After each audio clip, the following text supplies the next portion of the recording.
Yeah, all right. This is good now. Yeah. Afrin, go ahead and get started. Assalamu alaikum everyone and welcome to the Muslim Women in Medicine Idea webinar. My name is Afreen Basha and I am a freshman at Wakeland High School. I am grateful to be your MC tonight. And while I am very interested in the field of medicine, I want to pursue a career in criminal law. And with this program, we will have an opportunity to hear from some wonderful women on our panel about their experiences as a Muslim woman in medicine. We are very fortunate to have the IDEA organization to do great things for our community in the USA and in India. And it is our goal to put together many more youth programs like this one, inshallah. We would like to encourage everyone to participate and support the initiatives. This will help us develop our career and leadership activities. Now, I would like to introduce Hafid Ahil Sheikh Dawood for Quran recitation and translation. Hafid Ahil is an 8th grader in North Hills Prep School in Irving. He completed his Hafid program in 5th grade. Assalamualaikum warahmatullahi wabarakatuh. وعليكم السلام ورحمة الله وبركاته. أعوذ بالله من الشيطان الرجيم. بسم الله الرحمن الرحيم. ياسين والقرآن الحكيم إنك لمن المرسلين على صراط مستقيم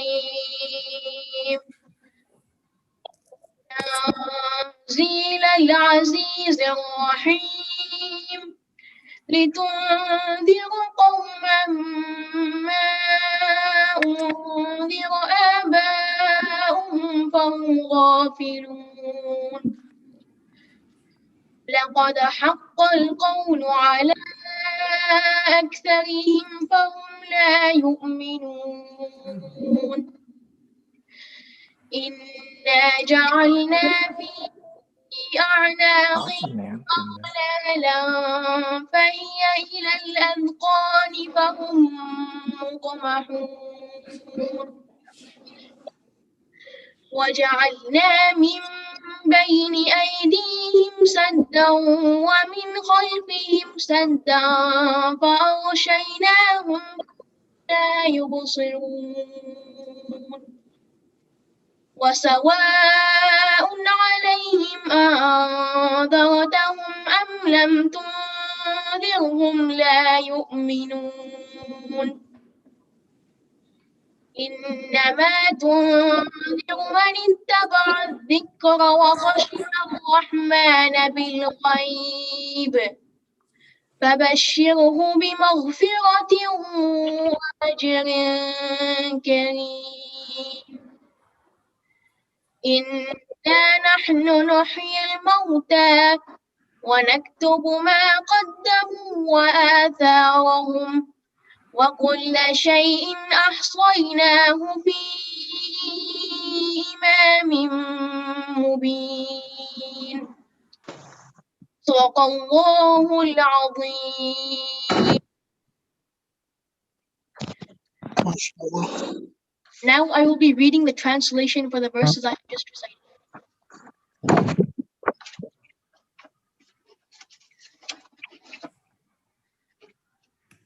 In the name of Allah, most gracious, most merciful. Yasin, by the Quran full of wisdom. You are indeed one of the messengers on a straight way.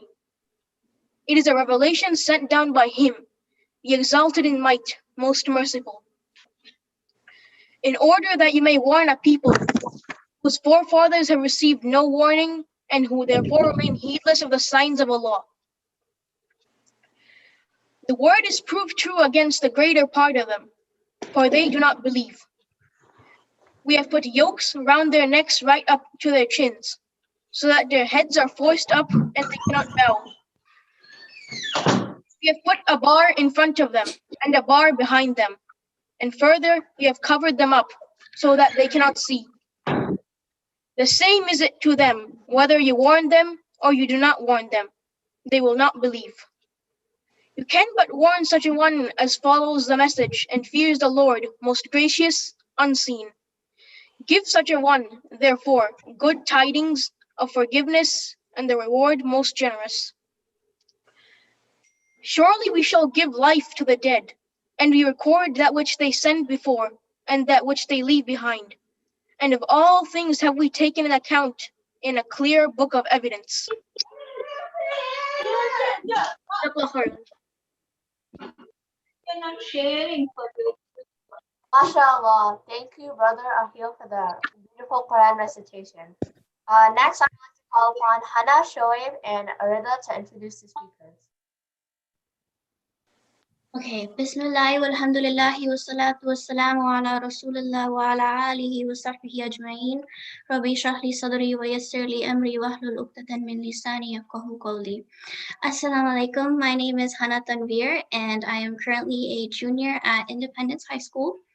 I guess you could say I'm interested in the medicine field, possibly as a dermatology physician assistant. So today's program is kind of like a perfect fit for me. With that being said, I would like to introduce our respectful community member, Dr. Zakia Sultana.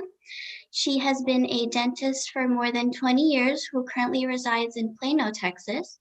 She completed her dental school both in India and in the US and attended New York University, receiving her Doctor of Dental Surgery in 2007. In gaining more and more experience by working in various clinical aspects of general dentistry, such as operative dentistry, prosthodontics, oral surgery, pedodontics, and even endodontic dentistry, she finds herself growing to love her job every day. Her love for her job makes her indeed one of a kind through her precision, thoroughness, and friendliness. Dr. Zakia Sultana believes oral care isn't just a luxury, but rather a necessity. In her free time, she enjoys reading and shopping. Jazakallahu khairan to Dr. Zakia Sultana for joining us this evening. Assalamu alaikum. My name is Shoaib Sharflan, and I am a freshman at Centennial High School. Even though the medical field can be quite interesting, in the future, I would like to pursue a career in the technological field. Now, I would like to introduce our respectful community member, Dr. Hafiza Khan. Dr. Khan is board certified in cardiovascular disease and clinical cardiac electrophysiology. Dr. Khan graduated from UCLA School of Medicine, where she was a member of the Alpha Omega Alpha Honor Society. There, she completed her internship and residency at the UC San Francisco School of Medicine and served as a chief medical resident at Moffitt Long Hospital. Dr. Khan went on to complete fellowships in cardiology and clinical cardiac electrophysiology at Brigham and Women's Hospital, a Harvard University hospital in Boston. While there, Dr. Khan obtained a Master in Medical Science degree from Harvard MIT.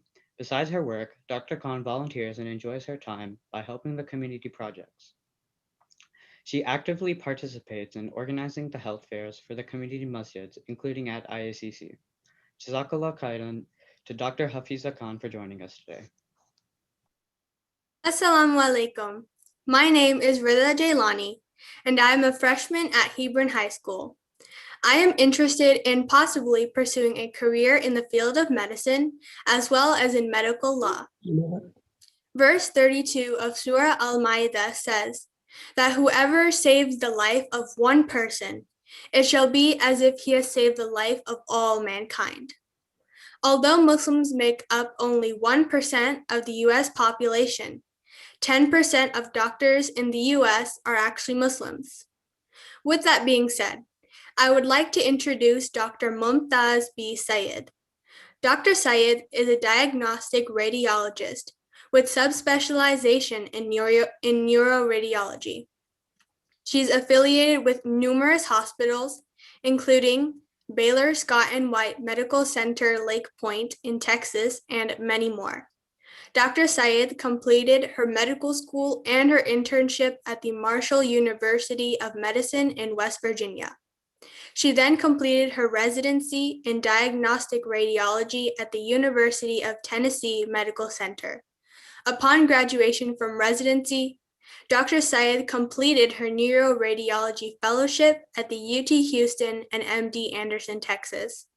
Dr. Syed's dedication to her role in healthcare is very admirable and truly inspiring to all. Jazakallah khairan to Dr. Syed for joining us today. Jazakallah khairan, Rida, Hannah, and Choi for the brief introductions about our panelists. Next, I request the moderators Fozl and Alia to lead the panel discussion. Assalamu alaikum, everyone. Thank you so much again for joining us today. My name is Fozl Kansal, and I am a current senior at Centennial High School. I'll be one of the moderators for today's discussion, along with Alia. Assalamu alaikum. Along with Fozl, my name is Alia Sharfuddin, and I am a junior at Centennial High School as well. So we are very glad to have you all join us today for this speaker session, and we have many interesting conversations ahead of us. So let's get right to it. So Fozl, if you could explain the format of this next part. Of course. So for this part of the meeting, Alia and I will be asking a few questions to our doctors, who will then take turns responding. These questions will be a bit more general, but we're really looking forward to hearing some of the individual experiences our panelists have to share about their journey in medicine. That being said, if anyone in our audience has any questions that they would like to specifically direct to a doctor of a certain specialty, feel free to do so during our Q&A session following the panel discussion. So with that, let's go ahead and get started. So assalamu alaikum to all of our panelists. Jazakallah again for joining us. All three of you have had many years of experience in the healthcare field, mashallah. So what was the spark that started your story? How did you become interested in medicine, and what led you to choose your specific specialty? Dr. Khan, if you could go first, then Dr. Syed, and then Dr. Sultana. First of all, thank you for inviting me. So I am the only woman in my family to have attended college. My grandmother was married off when she was 10 years old. She made it to the 8th grade. My mother had her marriage arranged right after high school. She was 18. So I am the first woman in my family to be able to have the opportunity to go to any college. And I've obtained 3 degrees, 2 of which are from Harvard. And I decided to become a physician. There are no other doctors in my family. My father is an engineer because many members of my family have died due to heart disease, heart attacks, and sudden cardiac arrest. So I liked medicine because it is a combination of science, biology, and application to betterment of humankind. My father wanted me to be an engineer. He's a mechanical engineer, but I'm hopeless in math. So that wasn't an option. So medicine, my father encouraged me. I don't have a brother, just a younger sister. So he encouraged me to follow my dreams and to pursue whatever career option that I found interesting and for which I had aptitude for. So I'm very grateful that my father gave me the opportunity to go to college and to get several advanced degrees, an opportunity that was not given to my mother or my grandmother or any other woman in my family.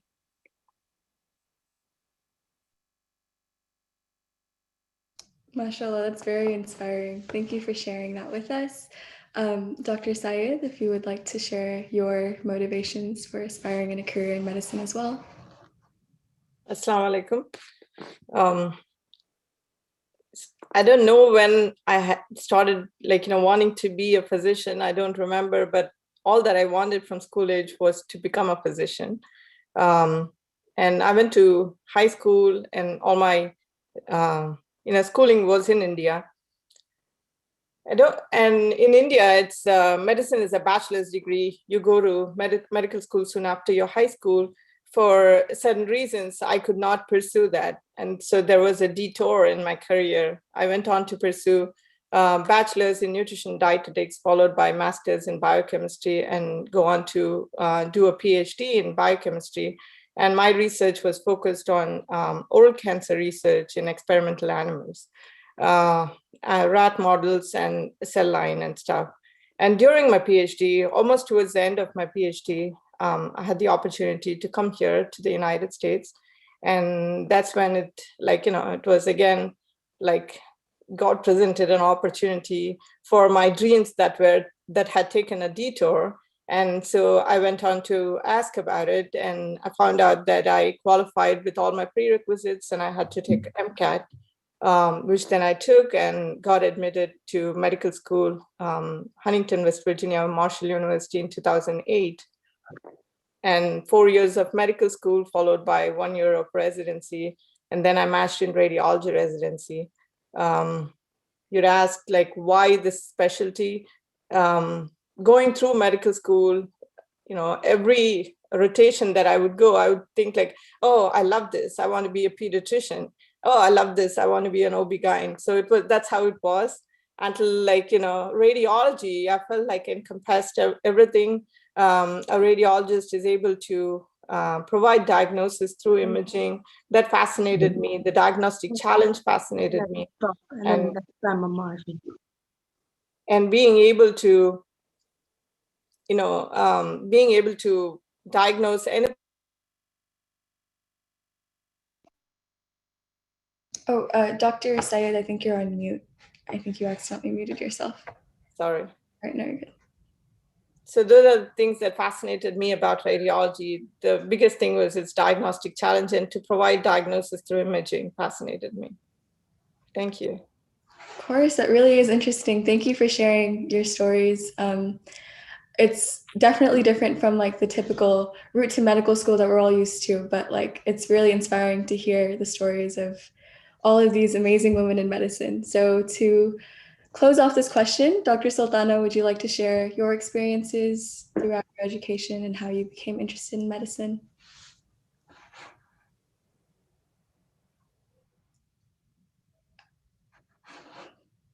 Well, thank you so much for bringing me on board. To start with, I would like to say that I am the first dentist in my family in terms of the female generations, because my uncle is a dentist, but it started off with 4 generations of people being in the medical field. My great-grandfather, my grandfather, and then my mother. So, but my mother is my true role model and my inspiration. She is a doctor, and she had a very balanced career and her family life. So right through my childhood, I saw her, how she worked her way through balancing between these two. And I was so proud of the fact that she was there to guide me. And she used to visit my school, and all my friends used to be so, kind of like jealous about the fact that my mother was like a medical professional. We used to do the medical screenings. She used to come over, and she represented Muslim women in a very dignified way, and that really really inspired me to be where I am. As far as dentistry, again, my paternal uncle was a dentist or is a dentist, and I was really fascinated by all the the dental field in terms of the creativity, and it was very different from what I was looking as I was growing up. So I think that's what initiated me to look into and venture into becoming a dentist. And I'm very glad I did that.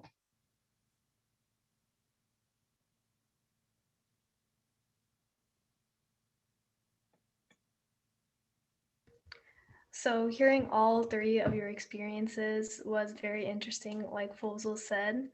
And I'm sure that as you went on through your journey in medicine, through school and through other activities, there may have been opportunities for you to pursue your goals. So I wanted to ask, after you developed this interest in medicine, what were some steps you took during your time in high school and college to pursue your goals to become a healthcare provider?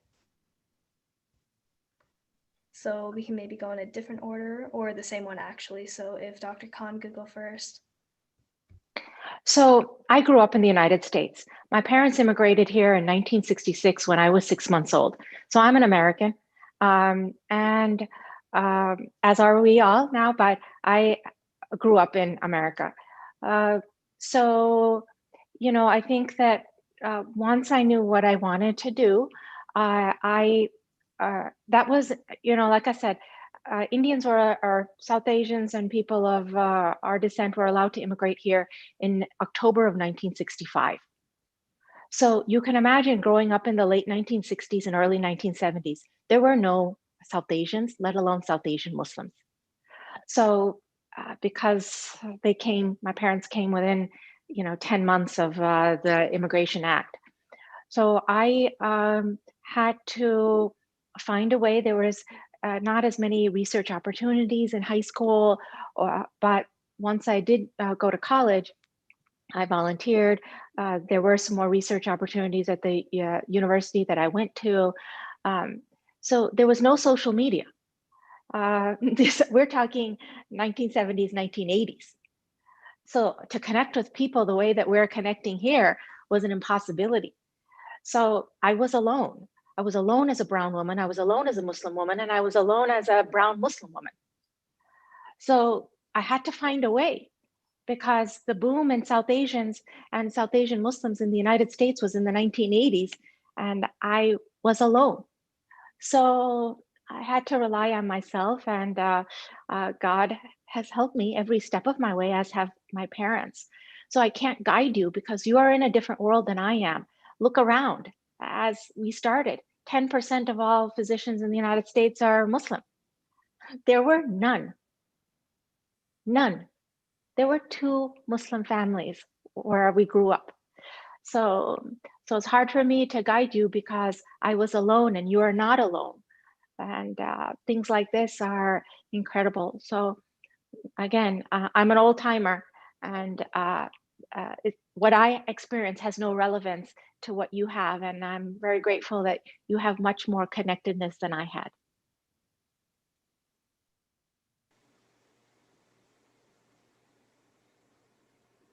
That was a great response. And I agree, where in this day and age with social media, we're able to socially network with others. And that's another opportunity we had that maybe you didn't have at your time. So that was a very interesting perspective for us youth.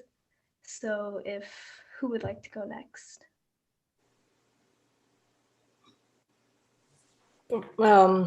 So the question is about, what did you do in your high school and college years to pursue medicine, right, Alia? So since I did my high school and my college in India, I think, again, it's kind of irrelevant, but being goal-directed, goal-oriented, and you guys already are, but, having gone to medical school here, and I haven't been on the panel of what they are looking for in students, from that perspective, I can see that in India, it's different, right? You just study and you have a CV, which is study. But that's not how they look here. You need to diversify yourself. Your application needs to be, obviously education, your GPAs, all those matter, your scores matter. And that's what takes you to the next step. But then diversifying, like Dr. Khan was mentioning, volunteering activities, being socially involved in your community, and showing all those kind of things. And medical schools or any other, professional careers, they look at, how much of, perseverance, right? You're working towards a goal. And you may have had a path. For me, a detour was my strength. A detour in PhD was my strength. You can say, oh, I wasted all this time, but then I bring my experiences to the table. I bring my, my experience and and I'm showing them that I'm perseverant and I still want to get from point A to point B. And I didn't get it the first time. I had a good MCAT score, but I didn't get it. So I made the call. I called them. I said, hey, I have a competitive MCAT score, competitive enough for your medical school. And that's the only medical school I could apply for because my family was there. I said, why wasn't I selected? And then they said, oh, you have all your, letters of recommendations from your professors back in India. And so nobody knows you, nobody can vouch for you, or nobody knows you in the United States. And that was a big negative in your, application. I said, okay, fine. If that is taken care of, then I'll get it next year, right? So in the 1 year that I had, I found out physicians in the community, went and asked them for opportunities to volunteer with. And I had 3 physicians, one a psychiatrist, a nephrologist, and a med peds physician write resumes for me next year. And next year, all that changed from this year to next year when I got into medical school was these 3 references, because that was what lacking in my, so for me, that was like, if somebody says, okay, be bold enough to ask what you need to do and be, perseverant enough to go after it and get it and make the change. And that's what people are looking for. Okay, I think it's my turn. Okay, so for me, dental field is a little bit different compared to medicine, be it if you are an international student or if you're a student right from, having done high school here in the US. So, but I started off with a bachelor's in dental science back in India. I had already gone through dental school. I had my degree and I was thinking, okay, I'm going to the US and I'm just going to go and start practicing there. Unfortunately, it didn't happen that way. So things are not the same, like your degree is not accepted. So what I had to do was I had to clear some exams, and then I had to build up my resume from scratch, just like how a high school student would do. So right now I see how my son, who's a senior in high school, I try to, get to learn from him as to how the system works here. But this is how I think it comes down to. You need to build a resume. You need to show that you are an overall performer.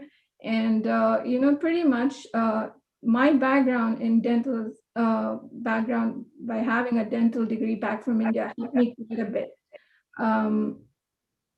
quite a bit. That gave me the strong foothold that I needed to when I went back to dental school up here, and it made it so much more easier. But again, as I said, it's all about hard work and the passion to achieve your goal. So no matter what, if you want to achieve your goal, you need to find the route. You have to do a lot of research about how you can find out opportunities. I see a lot of kids coming and approaching me in my community. I'm very glad to be there to help them in whatever way possible. So if anybody needs any shadowing or volunteer opportunities, I'm more than there to help them and guide them in whatever way I can. Thank you so much for sharing. Both Dr. Syed and Dr. Sultana, your advice is really, really beneficial, and I'm sure our audience has a lot to gain from both of your responses. So moving into our next question, I know Dr. Syed mentioned this in her response to the first question, that she performed quite a bit of research during her time in college, and that she obtained a PhD in biochemistry as well. So could you go in, and this isn't directed towards specifically Dr. Syed, but to all of our doctors who have had research experience, could you go into detail about one research experience that you really enjoyed and how you were able to obtain those opportunities, and kind of what advice you would give to students also seeking out similar research opportunities? I think we can go with Dr. Syed if you'd like to start, and then Dr. Sultana and Dr. Khan.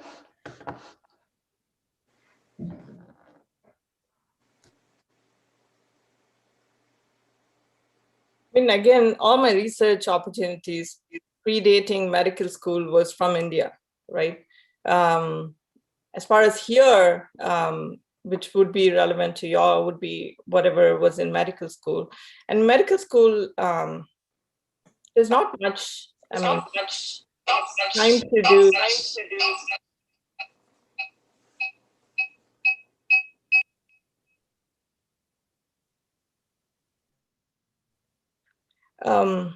There's not time to do something like a bench research, right? It's more of a, you cannot, like, bench research takes a lot of time. That's why PhD is like, many, many years of research that you do. You come up, you present a hypothesis, and then you try to test that hypothesis and all that.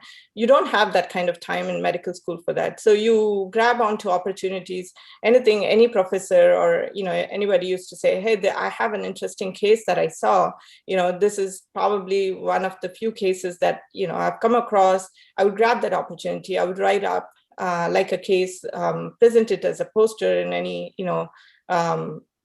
any avenue that I would get an opportunity in any society meeting, and, stuff like that, and come up.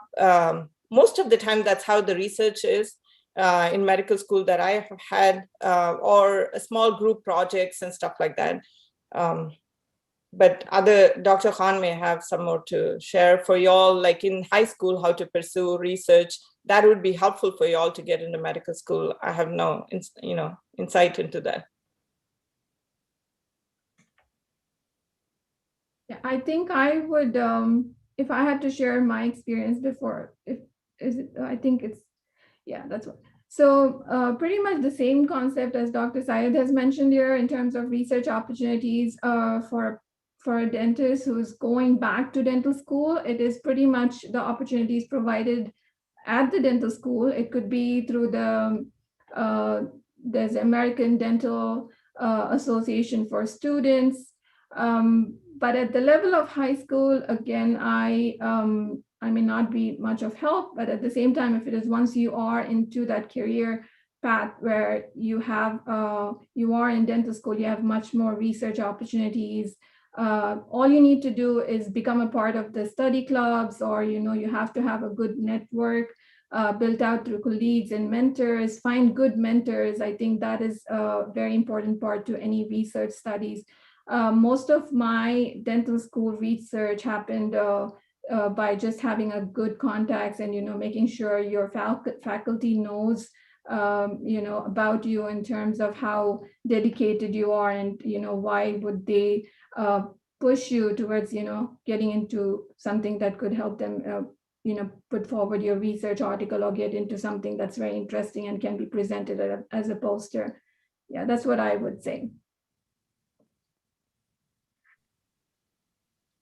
So I'll chime in on this. So for high school students in research here in the Dallas-Fort Worth area, there are ways, there are established research programs with large universities. So for example, UT Southwestern has a program called the STAR program, where it's specifically geared towards high school juniors and seniors, and the research is done with a mentor at UT Southwestern. So these are very competitive because there are a limited number of spots. So research as a high school student can be done through a formal collaborative pathway with local universities. And those are hard to get because they're small.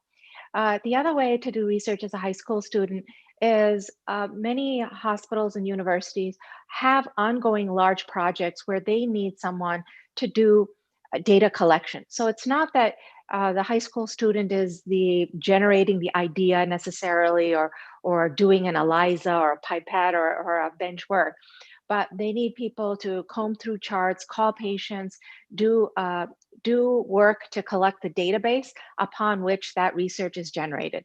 So they're not super exciting necessarily, but it gives you an insight into the process by which clinical research is done.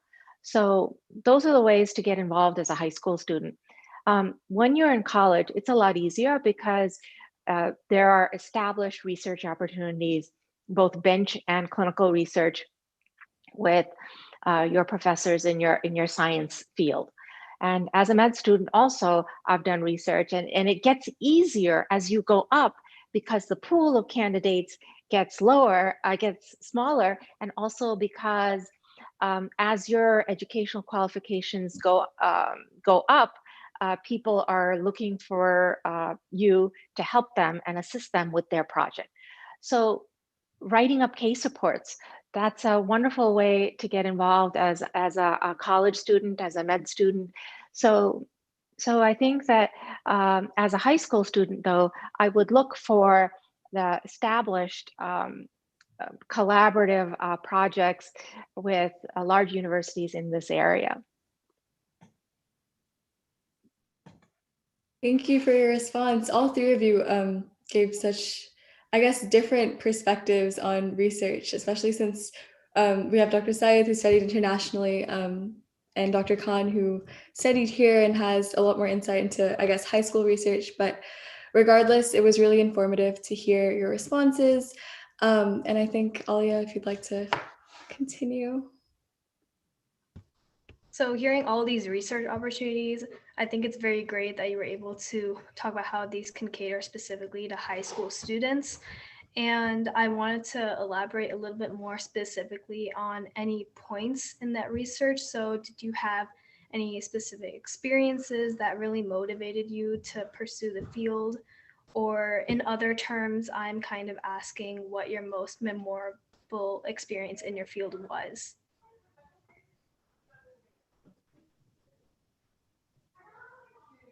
So if Dr. Sultana could go first and we could go on from there. Sure. I mean, experiences and memorable, they've been both kind of experiences, but I'll share the good ones, don't want to share the bad ones. But anyways, you know, dentistry is a very creative field. It has medicine and it has creativity. So, you know, it's what is a smile? I mean, that's what our logo stands for. You know, you create beautiful, healthy smiles and you bring back people's self-esteem and self-confidence. So there are many, many stories where I've seen people come in with very low self-esteem. I think it's just, you know, like it's not, there's an understatement to understand how impactful a person's teeth are or their smile is. So I'd just like to share a very heart-touching story that happened with a very young man.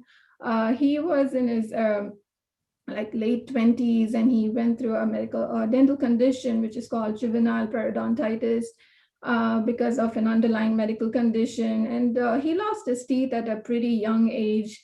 So imagine losing all of your teeth. He was pretty much edentulous. So losing all of your teeth for a person who is only on his 20s. So that impacted him in such a way that he had absolutely lost all of his self-confidence. He didn't want to go find a job, and many such other, you know, like there are so many social inhibitions that come along with that.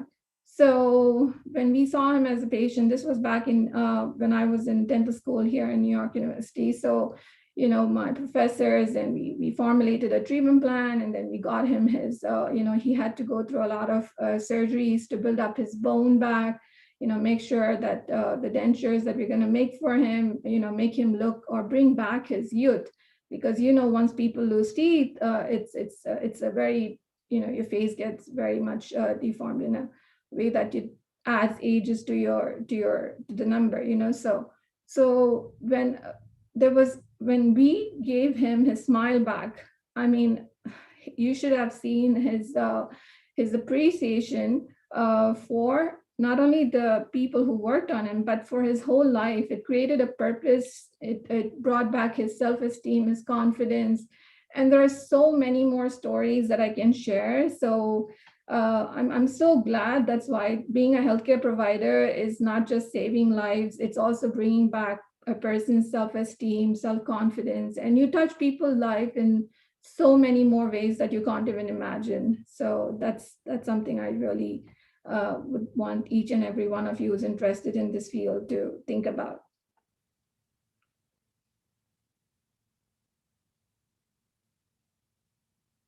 Thank you for sharing. That's really such a different experience. I'm sure like with all of your years in dentistry, you've encountered many more individuals that you just learned from their stories, and it all seems really fascinating to me.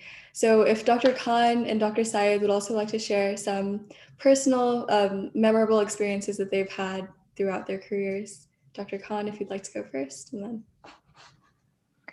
So I'm a cardiac electrophysiologist, which means that I get called when someone's heart stops or is about to stop. So through the grace of God, I save lives.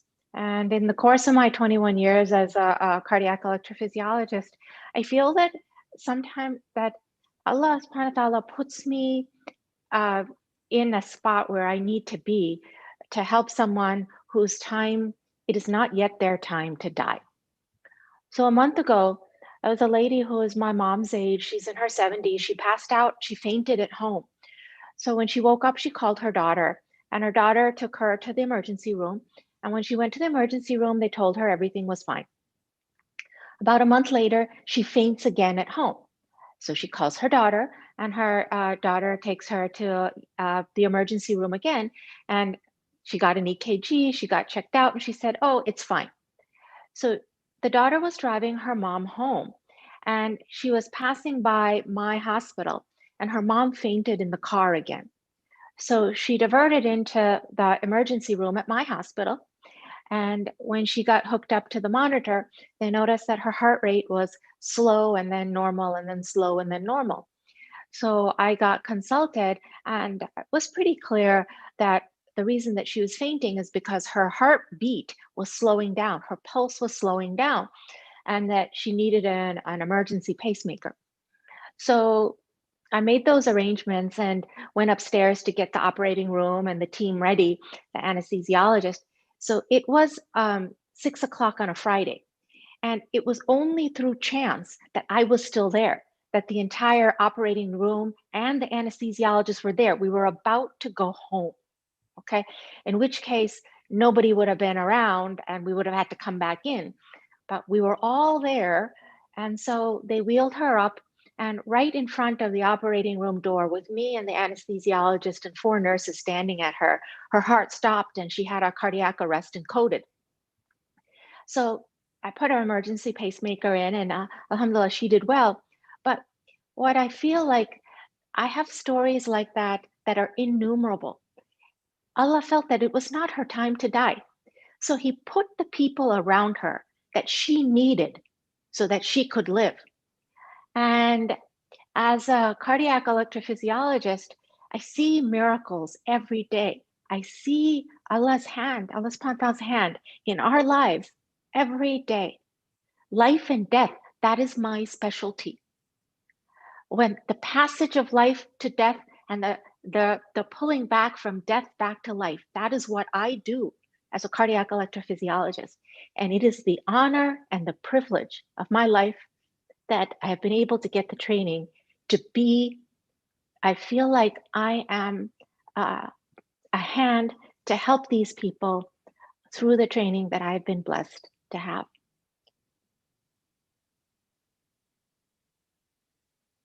That really was inspiring to hear. Thank you so much for sharing.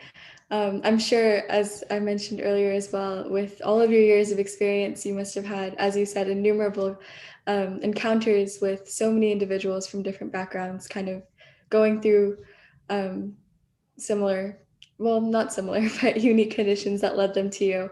So Dr. Syed, if you'd like to close off this question and share some of your experiences. So as radiologist, it's a little bit different. Dr. Khan's story was like very emotional to me because, you know, she deals with that every day and day in and day out. But mine is a little bit different in that I don't see patients every day, or I don't have, you know, direct interactions with patients like all day, every day.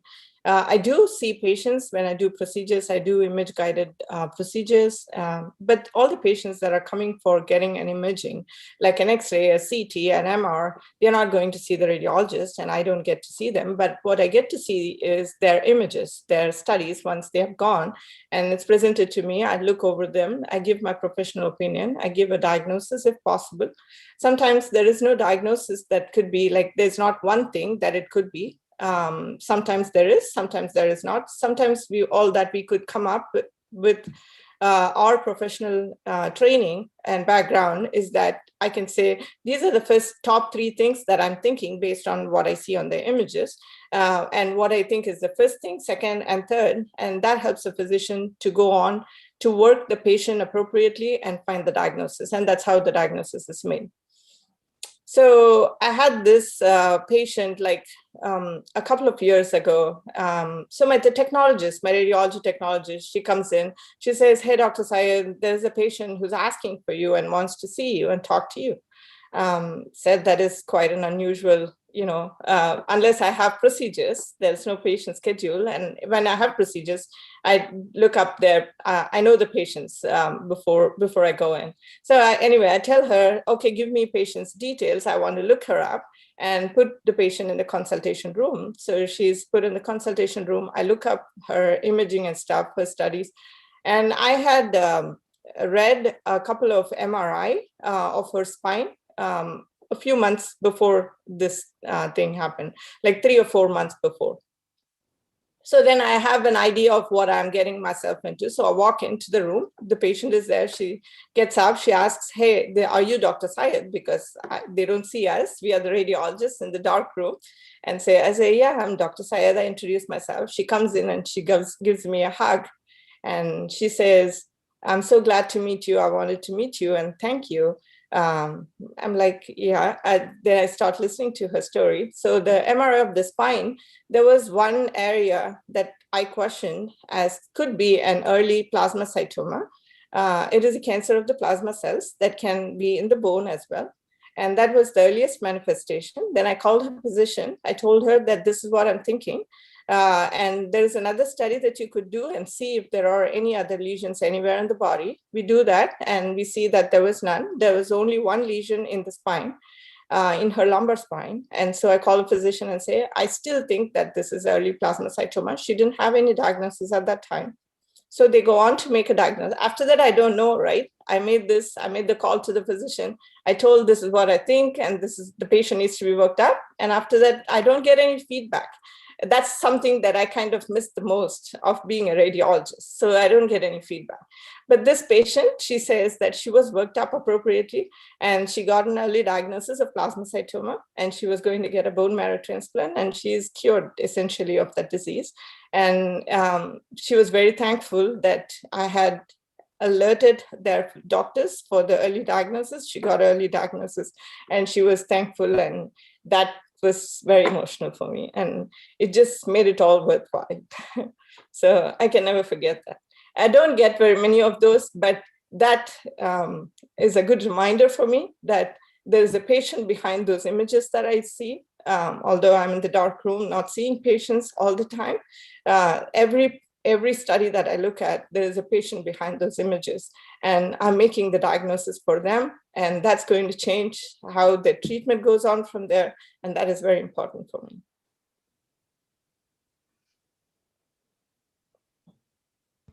That's really amazing how you were able to hear the outcome of that one patient, even though, like you said, that you don't know the full story of those images that you see every day. It's just really nice to know that someone is impacted by the work that you do.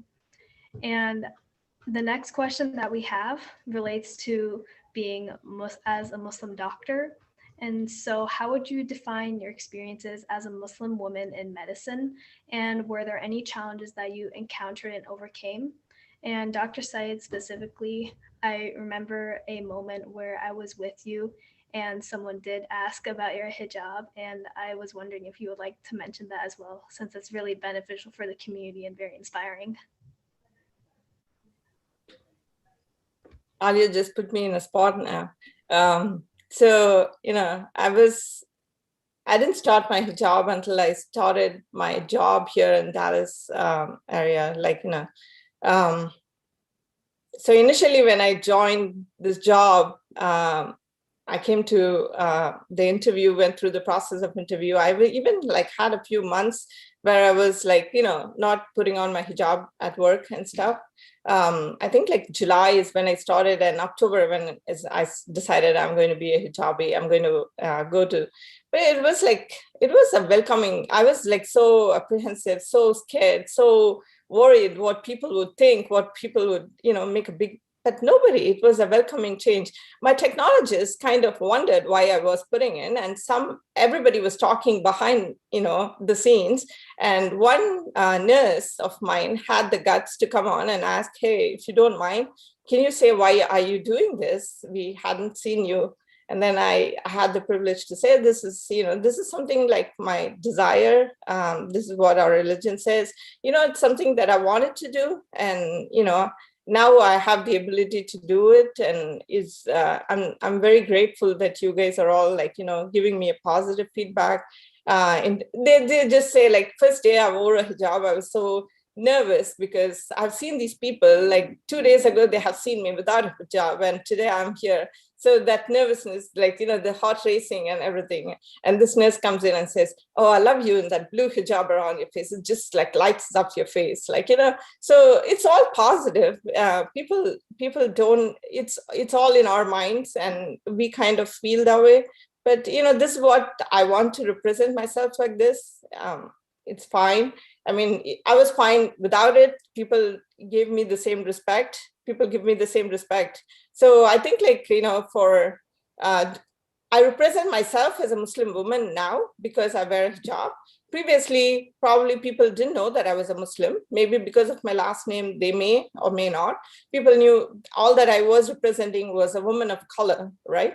Of South Asian descent. It doesn't matter. People respect you despite actually for that, because you would have had, they know that you don't have, you would have come there with all the challenges in your life, and they respect you for the knowledge, for the, the positive things that you bring to the table. And it's all been a very positive and pleasant experience for me. Alhamdulillah.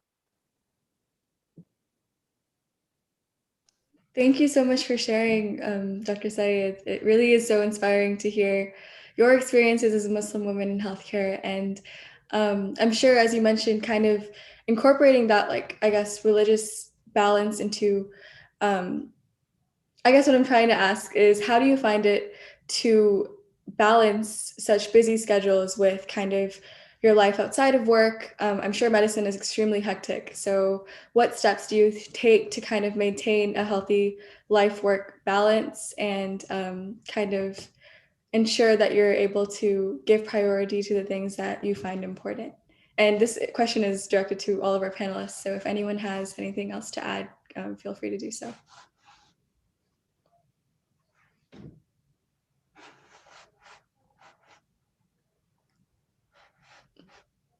Okay, I'll take that on. A couple of things. First of all, regarding being a Muslim woman or a woman, I think I grew up in America in a secular household. So religion was not part of my life, and it's something that I'm learning to incorporate. Second of all, I don't have an accent. So those are two things that have allowed me to pass. The fact that I don't have an accent and I don't wear a hijab allows me to face less biases compared to Dr. Sultana and Dr. Syed, who are brave to wear their faith externally. And I applaud them in that. It's hard to be an immigrant to this country. It's hard to speak with an accent. And then on top of that, to have a visible manifestation of your faith. I applaud Dr. Syed and Dr. Sultana, and I respect that tremendously. But no matter what your faith, your color, your religion, nobody deserves to respect you. Respect is what you earn. And excellence is always respected. So whatever career you choose, if you are the best in that, then you will earn respect because you deserve respect. Please understand that the environment that we are in, you have to be twice as good to be viewed as equal. You have to be twice as smart to be viewed as equal. Go into this with eyes wide open, but excellence can never be ignored. So if you study hard and you become a physician for the right reasons, which is not because your parents want you to be, but because this is your vocation and this is what you feel that Allah subhanahu wa ta'ala has meant for you to be on this earth for, then every step of the way, 4 years of undergraduate education, 4 years of med school, and a minimum of 3 years of training after that. The path is long, my friends, but each step of the journey is a joy when you realize that the destination is what Allah has planned for you. So study hard, but enjoy the process of studying and understand that what you earn, what you deserve is what you earn, and you have to work hard at it. And you have to work harder at it when there are external visible manifestations of your background that is non-Caucasian. So I applaud Dr. Sultana and Dr. Syed. Now, in regards to family, I have a 24-year-old son and a 21-year-old son, and I had them in training. I spent 4 years in college, 4 years in medical school, 3 years in internal medicine residency, 1 year as a chief resident, 3 years as a cardiology fellow, 2 years as a cardiac electrophysiologist. That took me to 32, just before I could even start my practice. But it takes a village. My husband, he helps. He's cleaning the kitchen right as we speak. My mother, she helped me. So I have 2 sons. And I was there for all of the important aspects of their life, even though I perform surgeries and I spend late nights at the hospital. So raising children is a collaborative effort from both spouses. My husband does the majority of the housework. I do some cooking. My mother has helped me with childcare. So it takes a village, but it is possible to be a procedure-based physician and to work full-time and to have a work-life harmony. I wouldn't call it a balance. It's a work-life harmony. Jazakallah khairan, Dr. Sultana, Dr. Syed, and Dr. Khan for this very informative session. We now have some questions for you from the youth in our audience. So if you have questions, don't forget to put them in the chat so that these amazing women can answer them for you. Hi, assalamu alaikum. Can I tell you something? Are you able to hear? Hello? Yes, we can hear you. Yeah, okay. See, before starting, I am the oldest professional man in your community. I am talking about something before you have all been born. I am talking about 50s and 50s. First thing I want to tell, if you can dream it, you can do it. That is the proverb. So I am going to tell, when I was 14 or 15, I dreamt of becoming a doctor. How? I was admitted into a general hospital. I was lying on the floor with a mat and a pillow. I looked around. There are a lot of people suffering. So I made my mind at that time to become something to heal the people. Not doctor. My father wanted me to become an engineer, but I refused. So at the age of a tender age, I decided, so I took a science group and I joined the medical college. And from the beginning in the medical college, I had an ambition to become a surgeon. The qualities of a surgeon, the courage of a lion, the eyes of an eagle, and the fingers of a lady. If you have got these 3 qualities, become a surgeon. Right. Now, as Hafiza Khan and all the other doctors has told, in those days, you are considered to be a god. I can give so many anecdotes, but one thing I have never forgotten, in the GH in Madras, I was standing for bus number 10 to go back home.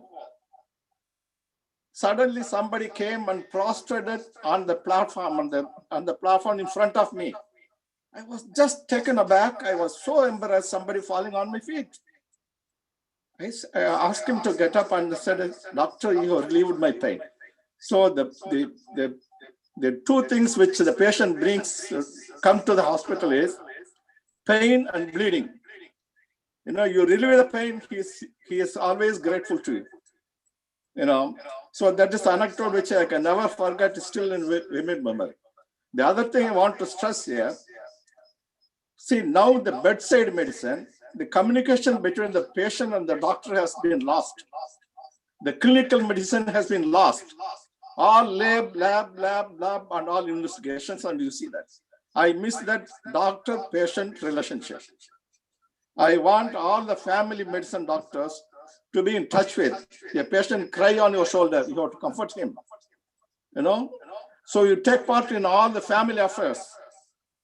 And I wish all the youngsters remember this, you know, to become a doctor, to share the life of a patient. Thank you.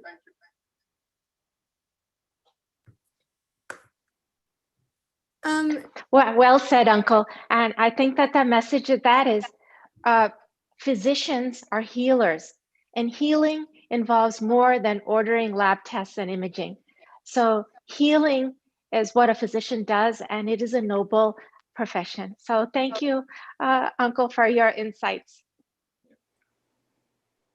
Yes, Jazakallah khairan, Uncle. If anyone has any questions, please put them in the chat. Yeah.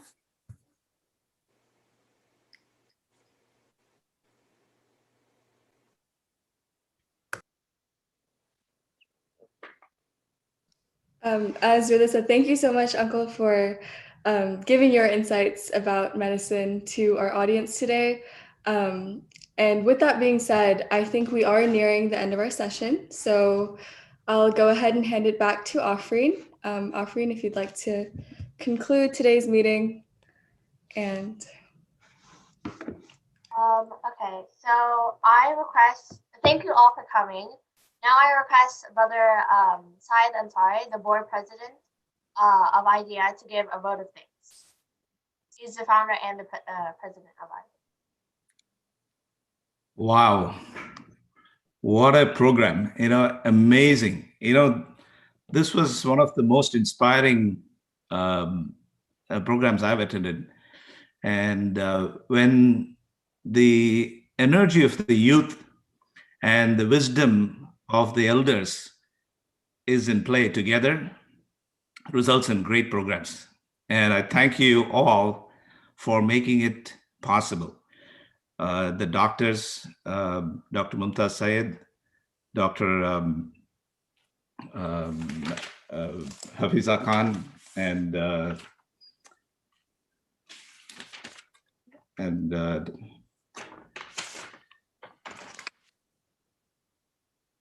Zakia Sultana, Dr. Zakia Sultana. Thank you all for giving your guidance to our kids who are aspiring to be doctors in the future. And thank you to all the youth who have participated today. Akhil, Sheikh Dawood, Hana Tanvir, Shoaib Sharfuddin, Rida Jailani, Fawzul Kansol, Alia Sharfuddin. I hope I didn't leave out anybody. There's another youth among our elders, Mr. Sultan Muhammad, who has been instrumental in doing this program with the youth. Did I miss out anybody else? Afreen? I think I did mention Afreen too, right? So thank you all for coming together and putting out a great program. And we look forward to having many such programs in the future. And if you all, I don't know if all of you know about what IDEA stands for. The mission of IDEA is to inspire or improve the life of individuals and benefit the community by providing development and educational services through the efforts of our own community. And what we did was exactly that. And I'm very proud of you guys for doing it. Thank you all. And we'll see you in our next program. Brother Ansari, now we shall end the meeting with our closing dua recited by Imam Umair. Sheikh Umair is a graduate of the Academy of Sacred Knowledge in Ontario, Canada. He now serves the Allen community where he teaches classes, delivers khutbahs, and more. He's currently working towards his bachelor's degree from UNT.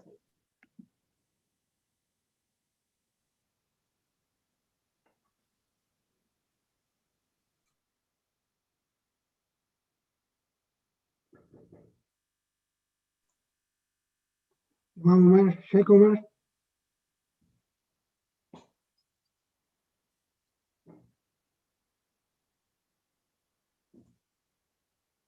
I think he's on mute. Sheikh Umar? I think he does not have a mic attached. Okay. Brother Shahu, can you please take it over? Sure, inshallah. You might have to close your YouTube feed in order to. That's the feedback. Okay, let me close with a short dua, inshallah. ربنا آتنا في الدنيا حسنة وفي الآخرة حسنة وقنا عذاب النار. والعصر إن الإنسان لفي خسر إلا الذين آمنوا وعملوا الصالحات وتواصوا بالحق وتواصوا بالصبر. Alhamdulillah, your youth, you did a wonderful job today. May Allah help us continue this kind of program and accept our efforts. Ameen, Ameen, Ya Rabbil Alameen. Assalamu alaikum wa rahmatullahi wa barakatuh. Wa alaikum assalam. Jazakallah khair for everyone.